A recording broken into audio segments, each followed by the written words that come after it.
ಎಲ್ಲ ಕನ್ನಡ ಮನಸ್ಸುಗಳಿಗೆ ನಮಸ್ಕಾರ. ಮಹಿಳೆ ಮೇಲೆ ಇದೆಂತ ಅಮಾನುಷ ಕೃತ್ಯ. ರಕ್ಷಣೆ ಕೊಡೋ ಪೊಲೀಸರೇ ಈ ರೀತಿ ಕೃತ್ಯವನ್ನ ಎಸಗಿದ್ರೆ ಇದಕ್ಕೆ ಏನ್ ಹೇಳ್ಬೇಕು?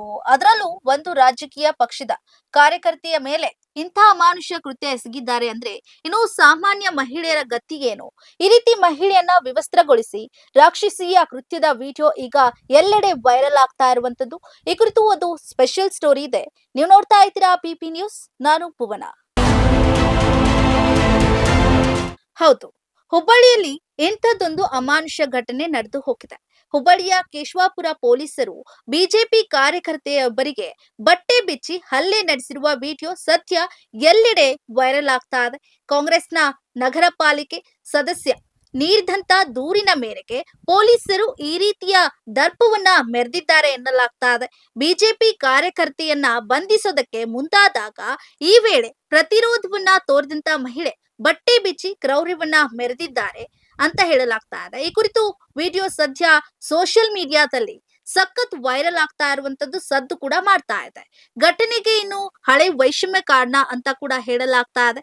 ಮತದಾರರ ಪಟ್ಟಿ ಪರಿಷ್ಕರಣೆ ಸಂದರ್ಭದಲ್ಲಿ ಕೇಶವಾಪುರ ಠಾಣಾ ವ್ಯಾಪ್ತಿಯಲ್ಲಿ ಗಲಾಟೆ ಆಗಿರುತ್ತೆ. ಬೂತ್ ಅಧಿಕಾರಿಗಳೊಂದಿಗೆ ತೆಳೆದಂತ ಬಿಜೆಪಿ ಕಾರ್ಯಕರ್ತೆ ನಮ್ಮ ವೋಟ್ ಡಿಲೀಟ್ ಮಾಡಿಸಿದ್ದಾರೆ ಅಂತ ಗಲಾಟೆಯನ್ನ ಮಾಡಿದ್ರು. ಹಾಗಾಗಿ ಬಿಜೆಪಿ ಕಾಂಗ್ರೆಸ್ ಮಧ್ಯೆ ತಿಕ್ಕಾಟ ನಡೆಯುತ್ತಲೇ ಇತ್ತು. ಇದೇ ಪ್ರಕರಣ ಮುಂದಿಟ್ಕೊಂಡು ಕಾಂಗ್ರೆಸ್ ನಗರ ಪಾಲಿಕೆ ಸದಸ್ಯೆ ಸುವರ್ಣ ಕಲ್ಕುಟ್ಟ ಅವರು ದೂರನ್ನ ಕೊಟ್ಟಿರುವಂತದ್ದು. ಇದಕ್ಕೆ ಬಿಜೆಪಿ ಕಾರ್ಯಕರ್ತರಿಂದಲೂ ಕೂಡ ಪ್ರತಿ ದೂರು ಕೂಡ ದಾಖಲಾಗಿತ್ತು. ಇನ್ನು ಸುವರ್ಣ ಕಲ್ಕುಟ್ಟ ನೀಡಿದ ದೂರಿನ ಮೇರೆಗೆ ಬಿಎನ್ಎಸ್ ಸೆಕ್ಷನ್ 307 ಅಡಿ ಪ್ರಕರಣ ಕೂಡ ದಾಖಲಿಸಿಕೊಂಡು ಪೊಲೀಸರು ಮಹಿಳೆಯನ್ನ ಬಂಧಿಸಿದ್ದಾರೆ. ಇನ್ನು ಈ ವೇಳೆ ಆಕೆ ಬಂಧಿಸುವ ಸಮಯದಲ್ಲಿ ಪ್ರತಿರೋಧವನ್ನ ತೋರಿ ಕಿರ್ಚಾಡಿದ್ದಾರೆ, ಚೀರಾಡಿದ್ದಾರೆ. ಅಷ್ಟಕ್ಕೆ ಪೊಲೀಸರು ಆಕೆಯನ್ನ ವಿವಸ್ತ್ರಗೊಳಿಸಿ ಥಳಿಸಿದ್ದಾರೆ ಎನ್ನುವಂತಹ ಆರೋಪ ಕೇಳಿ ಬಂದಿದೆ. ಇನ್ನು ಈ ಕುರಿತು ಧಾರವಾಡ ಪೊಲೀಸ್ ಆಯುಕ್ತರು ಕೂಡ ಪ್ರತಿಕ್ರಿಯೆಯನ್ನ ನೀಡಿರುವಂತದ್ದು. ಆಕೆ ಸ್ವಂತ ಬಟ್ಟೆ ಬಿಚ್ಚಿ ಈ ರೀತಿಯಾಗಿ ಹೈ ಡ್ರಾಮಾ ಮಾಡಿದ್ದಾಳೆ ಅಂತ ಕೂಡ ಹೇಳಲಾಗ್ತಾ ಇದೆ. ಸದ್ಯ ಪೊಲೀಸರು ಇಂಥ ಕೆಲಸ ಮಾಡಿಲ್ಲ. ಈಕೆಯ ವಿರುದ್ಧ ಬೇರೆ ಬೇರೆ ಆರೋಪಗಳು ಇವೆ. 9 ಪ್ರಕರಣಗಳು ಕೂಡ ದಾಖಲಾಗಿವೆ ಅಂತ ಕೂಡ ಹೇಳಲಾಗ್ತಾ ಇದೆ. ಅಸಲಿಗೆ ಇಲ್ಲಿ ತಪ್ಪು ಯಾರದ್ದು ಅನ್ನೋದೇ ಇನ್ನು ಮೇಲಷ್ಟಕ್ಕೆ ತಿಳಿಯಬೇಕಾಗಿರುವಂತದ್ದು. ಇದೀಗ ಈ ಘಟನೆ ಕುರಿತು ಮಾತನಾಡೋದಕ್ಕೆ ನಮ್ಮ ಸಂಪರ್ಕ ವಾಹಿನಿಯಲ್ಲಿ ಬಿಜೆಪಿ ವಕ್ತಾರರಾದ ಪ್ರಮೋದ್ ಕಾರ್ನೂರ್ ಅವರಿದ್ದಾರೆ. ಅವ್ರನ್ನ ಮಾತನಾಡಿಸ್ತಾ ಹೋಗೋಣ. ಸರ್ ನಮಸ್ತೆ, ಬಿಪಿ ನ್ಯೂಸ್ ಇಂದ ಕಾಲ್ ಮಾಡ್ತಾ ಇದ್ದೀನಿ. ನಮಸ್ಕಾರ, ಹೇಳಿ ಸರ್. ಅದೇ ಈಗ ವಿಡಿಯೋ ವೈರಲ್ ಆಗ್ತಾ ಇರುವಂತದ್ದು, ಈ ಬಗ್ಗೆ ಬಿಜೆಪಿ ಏನು ಕಾರ್ಯಕರ್ತೆಯವರ ದಬ್ಬಾಳಿಕೆ ಆರೋಪ ಏನಿದೆ ಅದ್ರ ಕುರಿತು ಏನ್ ಮಾತನಾಡ್ತೀರಾ ಸರ್? ಮೇಡಮ್, ಇದು ಒಂದು ಸುಸಂಸ್ಕೃತ ಸಮಾಜ ತಲೆ ತಗ್ಗಿಸುವಂತ ಘಟನೆ ಓಕೆ. ಮೊನ್ನೆ ಹುಬ್ಬಳ್ಳಿಯಲ್ಲಿ ನಡೆದಿದೆ ಮೇಡಮ್. ಹೌದು ಹೌದು ಸರ್. ಒಂದು ಈ ಮಹಿಳೆಯರ ಹಕ್ಕಿನ ಬಗ್ಗೆ ಮಾತಾಡ್ತೀವಿ. ಆ ಮಹಿಳೆಯರ ಹಕ್ಕಿನ ಮತ್ತು ಮರ್ಯಾದೆಯ ಉಲ್ಲಂಘನೆ ಆಗಿದೆ ಮೇಡಮ್. ಈ ರಾಜ್ಯದಲ್ಲಿ ಕಾನೂನು ಸುವ್ಯವಸ್ಥೆ ಪೂರ್ತಿ ಹದಗೆಟ್ಟು ಹೋಗಿದೆ ಮೇಡಮ್. ಇಲ್ಲಿ ಒಂದ್ ಟೈಪ್ ಜಂಗಲ್ ರಾಜ್ ನಡೀತಾ ಇದೆ ಮೇಡಮ್ ಕರ್ನಾಟಕದಲ್ಲಿ. ಇಲ್ಲಿ ಬಳ್ಳಾರಿಯಲ್ಲಿ ಒಂದು ಗುಂಡಿನ ದಾಳಿ ಆಗಿರ್ಬಹುದು, ಪೆಟ್ರೋಲ್ ಬಾಂಬ್ ಒಗೆಯುವಂತ ಪ್ರಯತ್ನ ಆಗಿರ್ಬಹುದು, ಕಲ್ಲು ಎಸೆತ ಆಗಿರ್ಬಹುದು, ಆಮೇಲೆ ಬೀದರ್ದಲ್ಲಿ ಕಾಂಗ್ರೆಸ್ MLC ನಮ್ಮ ಬಿಜೆಪಿಯ ಸಿದ್ದು ಅವರ ಮೇಲೆ ಒಂದು ಕೆಡಿಪಿ ಸಭೆಯಲ್ಲಿ ಹಲ್ಲೆ ಮಾಡೋದಾಗಿರ್ಬಹುದು. ಹುಬ್ಬಳ್ಳಿಯಲ್ಲಿ ಈ ಒಟ್ಟಾರೆ ಘಟನೆ ನೀವು ನೋಡಿದಾಗ ಈ ಕರ್ನಾಟಕದಲ್ಲಿ ಗೃಹ ಮಂತ್ರಿಗಳು ಎಚ್ಚರದಿಂದ ಇದಾರ ಇಲ್ಲೋ, ಅವರು ಸಮರ್ಥರು ಹೌದೋ ಇಲ್ಲೋ ಅನ್ನೋದೊಂದು ಸಂದೇಹ ಹುಟ್ಟುತ್ತೆ ಮೇಡಮ್. ಸರ್, ಈಗ ಇಲ್ಲಿ ಪೊಲೀಸರು ಈಗ ಪ್ರತಿಕ್ರಿಯೆ ನೀಡಿರುವಂತದ್ದು ಏನು, ಪೊಲೀಸ್ ಆಯುಕ್ತರು ಇದ್ದಾರೆ ಹುಬ್ಳಿ ಅವರು. ಅವ್ರು ಹೇಳಿದ್ದಾರೆ, ಇಲ್ಲ ಮಹಿಳೆಯೇ ಅವರೇನೆ ಬಟ್ಟೆ ಬಿಚ್ಕೊಂಡು ಹೈ ಡ್ರಾಮಾ ಮಾಡಿರುವಂತದ್ದು, ನಾವು ಕೇವಲ ಅವ್ರನ್ನ ಅರೆಸ್ಟ್ ಮಾಡಕ್ ಅಷ್ಟೇ ಹೋಗಿದ್ದು, ವಿಚಾರಣೆ ಮಾಡೋದಕ್ಕೋಸ್ಕರ ಅವ್ರನ್ನ ಕರೆ ತರ್ತಾ ಇದ್ವಿ. ಅವ್ರ ಮನೆಯವರು ಕೂಡ ವಿರೋಧ ಮಾಡಿದ್ರು. ಅವರು ನಾವು ಯಾವಾಗ ಅವ್ರನ್ನ ಅರೆಸ್ಟ್ ಮಾಡ್ತೀವಿ ಅಂತ ಗೊತ್ತಾಯ್ತು, ಈ ರೀತಿಯಾಗಿ ಮಾಡಿದ್ದಾರೆ ಅಂತ ಹೇಳಲಾಗ್ತಾ ಇದೆ. ಇದನ್ನ ನಂಬಬಹುದಾ ಮೇಡಮ್? ಅದೇ ಸತ್ಯಾಸತ್ಯತೆ ನಿಮಗೆ ಹೇಳ್ಬೇಕು ನನ್ಗೆ. ಅದೇ ಹೇಳ್ತಾ ಇದೀನಿ ಮೇಡಮ್. ಇದು ನಂಬಲಾರ್ದಂತ ಒಂದು ಸ್ಟೇಟ್ಮೆಂಟ್ ಅಂತ ಹೇಳ್ತೀನಿ ಮೇಡಮ್. ಪೊಲೀಸ್ ಕಮಿಷನರ್ ಅವ್ರ ಬಗ್ಗೆ ಗೌರವ ಇದೆ, ಆದ್ರೆ ಒಂದು ನಿಷ್ಪಕ್ಷಪಾತವಾದ ತನಿಖೆ ಆಗ್ಬೇಕಲ್ಲ ಮೇಡಮ್. ಹೌದು. ಈಗ ನೀವು ನಿಮ್ ಪೊಲೀಸ್ ಕಾನ್ಸ್ಟೇಬಲ್ ನ ನೀವು ಸಮರ್ಥನೆಗೆ ಇಳ್ತೀರ ಅಂದ್ಮೇಲೆ ನಾವು ನಮ್ಮ ಕಾರ್ಯಕರ್ತೆಯ ಸಮರ್ಥನೆಯಲ್ಲಿ ಇಳ್ತೀವಿ ಮೇಡಮ್. ಇದು ಕುಲಂಕುಷವಾಗಿ ಪಕ್ಷಪಾತವಾಗಿ ಇದು ತನಿಖೆ ಆಗಬೇಕು. ಯಾರು ತಪ್ಪು ಯಾರು ಸರಿ ಅನ್ನೋದು ಬರ್ಬೇಕು ಮೇಡಮ್. ಇವ್ರೇನೋ ಆ ಮೇಳೆನೆ ಬಟ್ಟೆ ಬಿಟ್ಟಿದಾರ ಅಂತ ಹೇಳ್ಬಿಟ್ಟು ಇವರು ಅದನ್ನ ಹೇಳ್ಬಿಟ್ರೆ ಈ ಸಮಾಜ ನಂಬುತ್ತಾ ಮೇಡಮ್? ಸಮಾಜ ನಂಬುದಲ್ಲ ಮೇಡಮ್. ಮೇಡಮ್ ಇನ್ನೊಂದು, ಆ ಒಂದು ವಿಡಿಯೋ ಏನಾರೆ ಮಾಧ್ಯಮದಲ್ಲಿ ಬಂದಿದ್ದಿಲ್ಲ ಅಂದ್ರೆ ಈ ಒಂದು ಪ್ರಕರಣವನ್ನ ಮುಚ್ಚಿ ಹಾಕುವಂತ ಒಂದು ಎಲ್ಲಾ ಪ್ರಯತ್ನ ನಡೆದಿತ್ತಂತ ನಮಗೊಂದು ಸುದ್ದಿ ಬಂದಿದೆ ಮೇಡಮ್. ಮತ್ತೊಂದ್ ಕಡೆ ಈಗ ಕಾಂಗ್ರೆಸ್ನವ್ರು ಆರೋಪ ಮಾಡ್ತಾ ಇದಾರೆ, ಬಿಜೆಪಿ ಶಾಸಕರೇ ಈ ರೀತಿಯಾಗಿ ವಿಡಿಯೋ ಮಾಡಿ ವೈರಲ್ ಮಾಡ್ತಾ ಇರುವಂತದ್ದಂತ ಹೇಳಿ. ಮೇಡಮ್ ಇದು ಬಹಳ ಹಾಸ್ಯಾಸ್ಪದ, ಆಮೇಲೆ ಬಹಳ ಸಂಕುಚಿತ ಮನೋಭಾವದಿಂದ ಈ ಒಂದು ಹೇಳಿಕೆಯನ್ನ ಕಾಂಗ್ರೆಸ್ ಅವ್ರು ಕೊಡ್ತಾ ಇದ್ದಾರೆ ಮೇಡಮ್. 1ನೇ ತಾರೀಕಿಂದ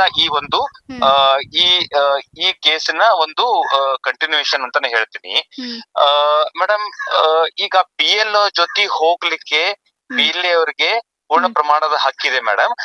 ಅವ್ರು PL ಅವ್ರು ತಮ್ಮ ಕೆಲಸ ಮಾಡ್ತಿರ್ತಾರೆ, ಅವ್ರ ಸಹಕಾರ. ಯಾಕಂದ್ರೆ ಆ ಬೂತ್ ಮಟ್ಟದಲ್ಲಿ ಹೋದಾಗ ಆ ಬೂತ್ದಲ್ಲಿ ಯಾರ ಕಾರ್ಯಕರ್ತರು ಕೆಲಸ ಮಾಡ್ತಾ ಇದ್ರೆ ಆ ಬೂತ್ ಬಗ್ಗೆ ಮಾಹಿತಿ ಇರುತ್ತೆ ಅಂತ ಅದು BLO ಅವ್ರ ಜೊತೆ ಹೋಗಿರ್ತಾರೆ ಮೇಡಮ್. ಇದು ಇಲೆಕ್ಷನ್ ಕಾಯ್ದೆ ಪ್ರಕಾರನೇ ನಮ್ಮ ಒಬ್ಬ ಕಾರ್ಯಕರ್ತೆ ಶ್ರೀಮತಿ ಸುಜಾತಾ ಹಂಡಿ ಅಂತ ಏನಿದ್ದಾರೆ, ಅವರು PLA ಆಗಿ ಆ PLO ಅವ್ರಿಗೆ ಸಹಕರಿಸಿ ಆ ಬೂತ್ ಅಲ್ಲಿ ಅಡ್ಡಾಡ್ತಾ ಇದ್ದಾರೆ ಮೇಡಮ್. ಮತ್ತೆ ಅಲ್ಲಿ ಏನೊಂದು ಡಿಲೀಟ್ ಆಗಿದೆ ಅಂತ ಒಂದು ವೋಟರ್ಸ್ ಡಿಲೀಟ್ ಮಾಡ್ತಾ ಇದ್ದಾರೆ. ಅದು ಈ ಪ್ರಸಂಗನೇ ಬರುವುದಿಲ್ಲ ಮೇಡಮ್. ಯಾಕಂದ್ರೆ ಎಲ್ಲಾ ಕೆಲಸ PLO ಮಾಡ್ತಾರೆ. PLA ಅವ್ರ ಜೊತೆ ಸಹಕಾರ ಕೊಡ್ತಾರೆ ಮೇಡಮ್. PLA ಅವ್ರದ್ದು ಏನೋ ಕೆಲಸ ಇರೋದಿಲ್ಲ ಅಲ್ಲಿ. ಆ ಬೂತ್ ಅಲ್ಲಿ ಅಡ್ಡಾಡ್ತಿರ್ತಾರೆ ಅಂದ್ಬಿಟ್ಟು ಆ ಏರಿಯಾ ಪರಿಚಯ ಇರುತ್ತೆ ಅಂತ ಹೇಳ್ಬಿಟ್ಟು PLO ಜೊತೆ ಹೋಗಿರ್ತಾರೆ ಮೇಡಮ್. ಅದನ್ನ ಈ ಕಾರ್ಪೊರೇಟರ್ ಆದ ಸುವರ್ಣ ಕುನ್ನಲ್ಕುಂಟೆ ಮತ್ತ ಅವರ ಒಂದು ಸಹೋದರ ಇದ್ದಾರೆ, ಅವ್ರಿಗೆ ಸಹಿಸಲಾಗದೆ ರಾಜಕೀಯ ಪ್ರೇರಿತವಾಗಿ ಅವ್ರ ಮೇಲೆ ಹಲ್ಲೆನೂ ನಡೆಸಿದ್ದಾರೆ. ಮತ್ತೆ ಇನ್ನೊಂದು, ಸತತವಾಗಿ 1ನೇ ತಾರೀಕಿನಿಂದ ಶ್ರೀಮತಿ ಸುಜಾತಾ ಹಂಡಿ ಅವ್ರ ಮೇಲೆ 4 FIR ಆಗಿದೆ ಮೇಡಮ್. ಸತತವಾಗಿ 4 FIR. ಆ 4 FIR ಒಬ್ಬರ ಮೇಲೆ 4 FIR ಆಗ್ತಾವಂದ್ಮೇಲೆ ಮೇಡಮ್ ಇದ್ರ ಬಗ್ಗೆ ಗೊತ್ತಾಗುತ್ತೆ ಇಲ್ಲಿ ಕಾನೂನು ಸುವ್ಯವಸ್ಥೆ ಹೆಂಗಿದೆ ಅಂತ.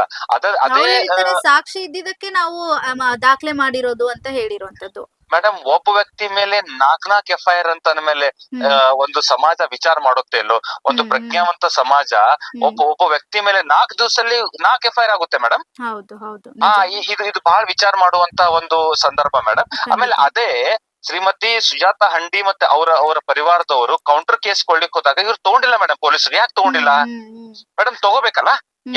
ಎರಡು ಕಡೆಯಿಂದ ಕಂಪ್ಲೇಂಟ್ ತಗೊಂಡ್ಬಿಟ್ಟು ಕುಲಂಕುಷವಾಗಿ ಈ ಒಂದು ಕೇಸಿನ ತನಿಖೆ ಮಾಡ್ಬೇಕಲ್ವಾ? ಒಂದು ಕಣ್ಣಿಗೆ ಸುಣ್ಣ ಇನ್ನೊಂದು ಕಣ್ಣಿಗೆ ಬೆಣ್ಣಿ ಹಚ್ಚುವಂತ ಕೆಲಸ ಇವತ್ತು ಪೊಲೀಸರು ಮಾಡ್ತಾ ಇದಾರೆ ಮೇಡಮ್. ಅದಕ್ಕೆ ಈ ಒಂದು ಏನೊಂದು ಪ್ರಕರಣ ಇದೆ, ಇದು ಪೂರ್ತಿ ಒಂದು ಮಾನವ ಹಕ್ಕು ಉಲ್ಲಂಘನೆ ಆಗಿದೆ ಮೇಡಮ್.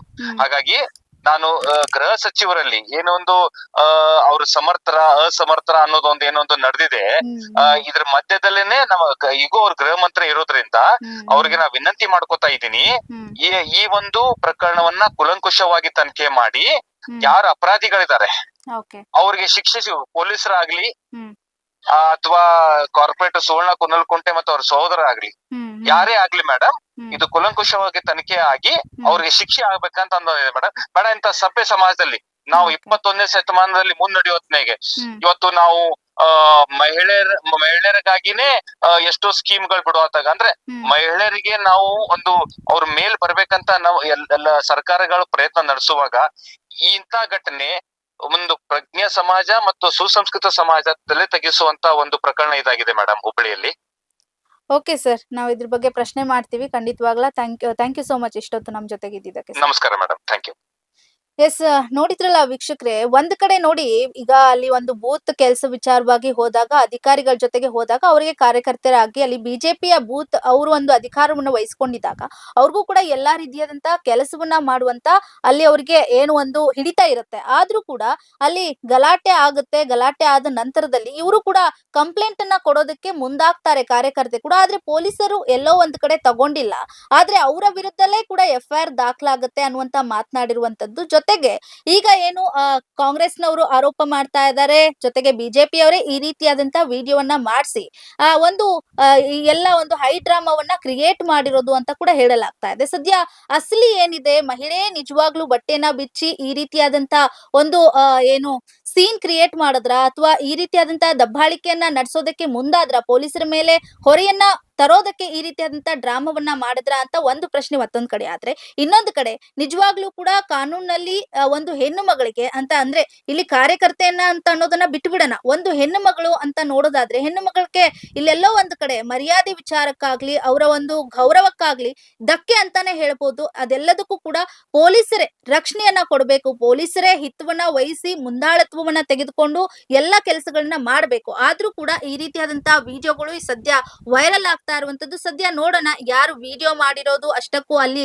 ನಡೆದಿದ್ದೇನು, ನಿಜವಾಗ್ಲೂ ಹೈ ಡ್ರಾಮಾ ನಡೆದಿದ್ಯಾ ಅಥವಾ ಪೊಲೀಸರು ಏನು ದಾಖಲಿಸಿಕೊಂಡಿರುವಂತ ದೂರೇನಿದೆ ಅದು ನಿಜಾನ ಅಂತ ಸದ್ಯದಲ್ಲೇ ಗೊತ್ತಾಗುತ್ತೆ. ಪೊಲೀಸರು ಕೂಡ ಈ ಬಗ್ಗೆ ತನಿಖೆಯನ್ನ ಮಾಡ್ತಾ ಇದ್ದಾರೆ. ಗೃಹ ಸಚಿವರಿಗೂ ಕೂಡ ನಾವು ಈಗಾಗಲೇ ಎಲ್ಲಾ ಒಂದು ಬಿಜೆಪಿ ಕಾರ್ಯಕರ್ತರು ಏನಿದ್ದಾರೆ ಅವರೆಲ್ಲರೂ ಕೂಡ ಪ್ರಶ್ನೆಯನ್ನ ಮಾಡ್ತಾ ಇದ್ದಾರೆ. ಈ ಬಗ್ಗೆ ತನಿಖೆ ಮಾಡಿ ಅಂತ ಕೂಡ ಒತ್ತನ್ನ ಕೊಡ್ತಾ ಇದ್ದಾರೆ. ಸದ್ಯ ಏನಾಗುತ್ತೆ ಮುಂದಿನ ದಿನಗಳಲ್ಲಿ ನೋಡ್ತಾ ಹೋಗೋಣ. ಎಸ್, ಇದು ಈ ಹೊತ್ತಿನ ಕ್ಷಣದ ಸುದ್ದಿ ಆಗಿತ್ತು. ನೈಜ ಹಾಗೂ ತಾಜಾ ಸುದ್ದಿ, ಪ್ರಾಮಾಣಿಕ ವರದಿ, ವಿಶ್ಲೇಷಣೆಗಾಗಿ ಸದಾ ನೋಡ್ತಾ ಇರಿ ಬಿಬಿ ನ್ಯೂಸ್ ಕನ್ನಡ. ಇದು ಕನ್ನಡಿಗರ ಪ್ರತಿಧ್ವನಿ.